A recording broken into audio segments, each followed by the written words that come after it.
स्वाधीनता के अमृत महोत्सव में हम जनजाति समाज के उन महान नायकों को याद कर रहे हैं जिनके अप्रतिम शौर्य और संघर्ष से अंग्रेजी हुकूमत की चूलें हिल गई थीं।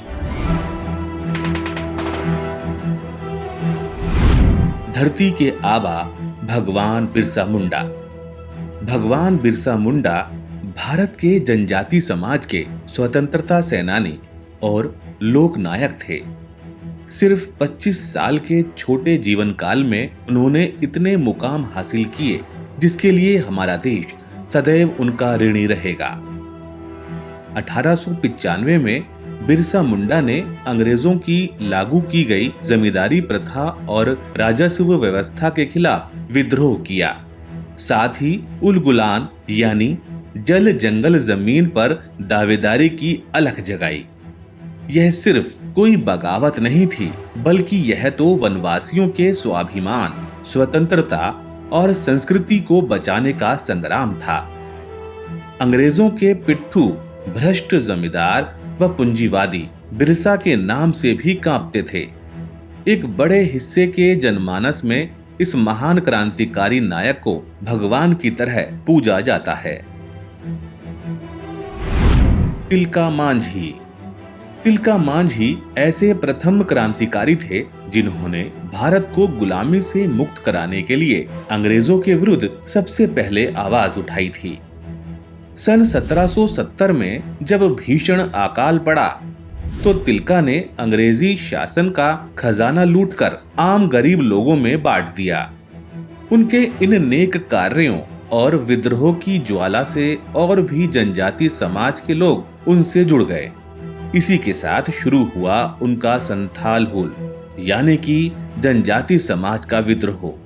उन्होंने अंग्रेजों और उनके चापलूस सामंतों पर लगातार हमले किए और हर बार तिलका मांझी की जीत हुई। नीलांबर पीतांबर, दो वनवासी भाइयों की क्रांति।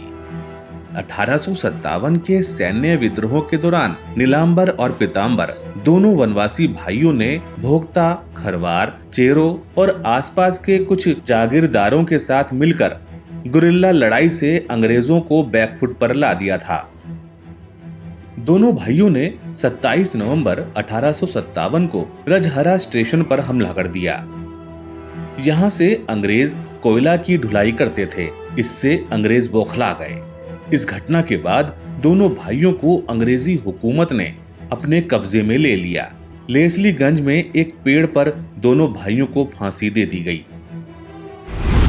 गौंड क्रांतिकारी कुमराम भीम। क्रांतिकारी कुमराम भीम ने बचपन से ही अंग्रेजों और निजामों को उनके समाज के लोगों पर अत्याचार करते देखा था। कुमराम का एक ही सूत्र था, जल, जंगल और जमीन, अर्थात जो जंगल में रहते हैं उनका जंगल पर अधिकार है। उन्होंने समाज में अन्याय के लिए निजाम के शासन के विरुद्ध सशस्त्र संघर्ष किया। साथ ही जनजाति युवकों की एक सेना बनाकर निजाम शासन के नियम कानून और औपनिवेशिक सत्ता को ललकारा। 10 से अधिक वर्षों तक कुमराम ने निजाम के खिलाफ संघर्ष किया। रानी गाइदिन्ल्यू, स्वतंत्रता संग्राम में पूर्वोत्तर की प्रतिनिधि योद्धा।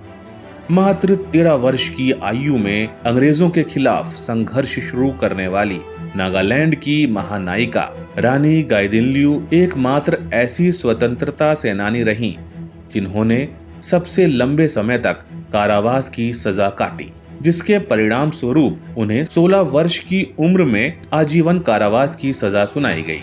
अगले 14 वर्ष गाइदिन्ल्यू ने जेल में बिताए। 1930 के आसपास एक बार जवाहरलाल नेहरू जब उन्हें मिलने आए तो उन्होंने जेल से उनकी मुक्ति का आदेश दिया। उन्होंने गाइदिन्ल्यू को रानी की उपाधि दी और पहाड़ों की बेटी के रूप में संबोधित किया। जनजाति समाज ने देश को अनेक स्वतंत्रता संग्राम सेनानी दिए, जिनमें मणिपुर के जादूनांग, आंध्र प्रदेश के अल्लूरी सीताराम राजू, बिहार झारखंड के सीदो कान्हू, बुद्धू भगत और जतरा भगत, महाराष्ट्र के वीर राघोजी भांगरे, तेलंगाना के वीर रामजी गोंड, मलकानगिरी के गांधी लक्ष्मण नायक और असम के शंभुधन फंगलोसा पर किसे गर्व नहीं होगा। भगवान बिरसा मुंडा इन सब के सिरमौर हैं।